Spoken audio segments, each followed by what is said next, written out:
A fantastic ending for a fantastic season, and it was great because, like with many shows this season, before I got up here to watch the latest and last episode of something like Tsukimichi, confirmation, Season 2 is happening, and that's great. I mean, it's no real surprise on one hand that at the very least it's getting another 12 episodes most likely, given that Isekai anime and the number of anime being made just makes total sense to continue, especially when you look at the viewership numbers in places like Japan. This show blew the hell up, and rightfully so. But on the flip side, you always do have that caution. Are the production committees gonna go more so in the newer projects and carrying on with ones that clearly deserve it? And this is a show I could see going on for a dozen seasons and never getting old. And I think with the setup with the heroes, the goddess clearly using our boy Makoto, the goddess needs to go, she's trash, but you gotta say, she's effective in her methods. I mean, basically forcing him to act as kind of like her pawn, even though he had nothing to do with that entire situation.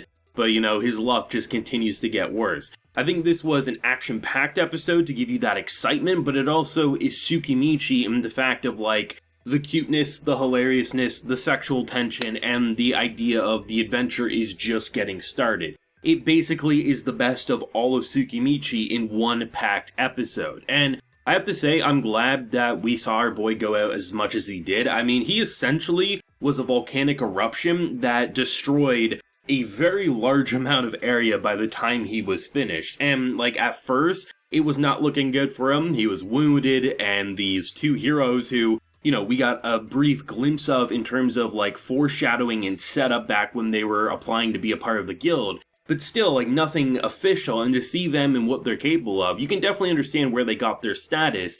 Just unfortunately for them, Makoto's in a completely different league of his own, and had he not been concealing his presence with the numerous rings and gadgets, they might have second-guessed themselves on whether or not they wanted to fight. I do like the idea, though, of why he was randomly summoned and how he was pretty much being blamed. It's basically a war between the humans and the demons, and basically, with how he was laid out there, you know, their army can't progress, it basically looks like he's siding with the goddess, when, honestly, if he was asked, hey, we're gonna go attack the goddess, do you want to join us? He would jump at the possibility, right? But it's interesting because the escalation of, like, once again, people mocking someone who can't even speak, he has to write in the air, to then realizing their mistake. I mean, that moment where it looked like he was about to get his head cut off, what I was expecting was like Tomoe or Mio to pop up to stop the blade, but instead, with this very small weapon, with his careful intuition, he destroyed that sword. And I thought it was such an impressive moment that just after that, all bets were off. The rings came off, and I mean, they had a pretty good plan. I mean, the idea of taking him in the air,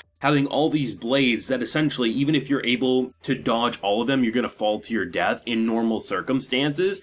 And to see him just completely lash out, it's not just Mio and Tomoe who can destroy a civilization or city. This boy can do it just as much, and it was pretty crazy to see the devastation and to see them, because we know in world sense how powerful these two are supposed to be. And to see them, like, floating on a log, talking about how they lost a leg and they're gonna kill him next time, I mean, good luck. If anything, after the second battle, you're probably gonna want to join the guy. But it's gonna be interesting to see where they take him. And I think one of the things I'm most satisfied about is the fact that they didn't kind of, like, forget what happened in the previous episode, right? With the miniature fragment Tomoe being one of the two deaths, I really was unsure if they would commit to it, and on one hand you could say they didn't because now there's another one, but I like the fact that they specified that it's a different personality. It will never be the same one, but at the very least it is something to carry on her legacy and her image, and it actually came from one of his rings, right? So it kind of like acts like his child, but Mio will never have that. It's a young master, don't get it twisted. I really like that because I really was unsure. Like, of course I knew one of them was gonna stay dead just given that it wasn't mystical, it was just a normal character from the race.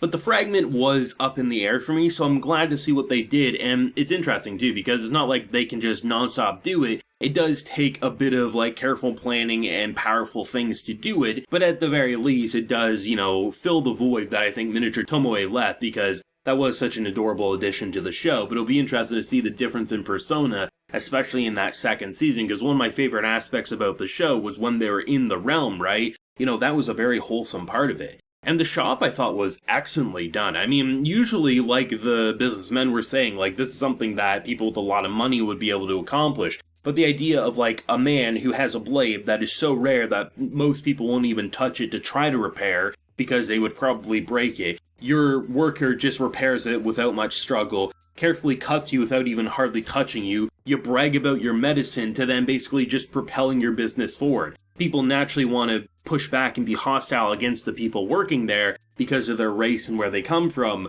But seeing their skills, they completely forget why they're angry to begin with and are just begging for them to take their money. I thought they did a great job with that shop, and I'm really glad to see it take off in the way that they did, and how Makoto, maybe he might not have given himself business credit going into this world, but I think in terms of the influences that he's been a part of, especially the relationships that he's made, it's going to be fun to see what's going to happen, and just how many more times the goddess is going to screw him over, because I imagine that's going to be an ongoing theme for the entire story. He's someone who has no interest in helping the goddess or propelling what she wants to do. He clearly wants to live in his demiplane, he wants to have his shop, he wants to enjoy his life, but every step of the way, shit keeps piling on him more and more and more. That's what kind of makes this show so great, is that the story and the way the goddess and the heroes and the typical isekai stuff that you come to either know and love or maybe even know and hate, it's there, but it's done in such a way that it's constantly compelling. The world building is so well done. I would argue the world building is probably my favorite part of this show, next to just its entertainment value in terms of the great art design for all the characters. Look at the final moment in the episode. We have Shiki trying to phone into our boy, being like, okay, there's danger, and then you just get one bubblehead pop up, and then the other, and it just explodes into this comedy ordeal, and then he's just looking, being like, I can't leave these two alone for a single moment, right? The fact that these characters who are so powerful and normally would be these annihilation beasts are arguing and fighting because someone watched a samurai movie or they read too much into a memory that they thought was theirs. This show is constantly hilarious and entertaining, but it also gets mature when it needs to. Last week, still a shocker, and this week, to the same degree. I mean, if Makoto really wanted to kill them, he could have. He didn't. It was just wrong place, wrong time. They have their own reason to fight. I don't want to get killed. I'm gonna hurt you and scare you off, but I have nothing against you personally, sort of a thing. And should they constantly pursue him, well, at that point, he's probably not going to be too worried about killing them, need be, but he definitely probably will look at them as, I would rather them be a part of my side or allied with me because they're strong, rather than something like I need to kill them and probably just making more enemies because of that, right? So it's just a great season, a great episode, and I'm really excited to see more of the business side of things, because I think that'll be a fun ongoing theme. Whether it's competition, whether it's rivalry, whether it's something insane, or just kind of like, rather than just constantly being in the demiplane and watching the feast and them fighting, we can actually watch them on the business side, which, if this episode was any indication of the type of antics they could get up to, gonna be pretty interesting. I love to know everyone's thoughts and feelings on Tsukimichi, the last episode for now, as we wait for season 2 down below. Leave a like if you enjoy and subscribe if you're new around here. So until next time, everyone, please take care and have a good one.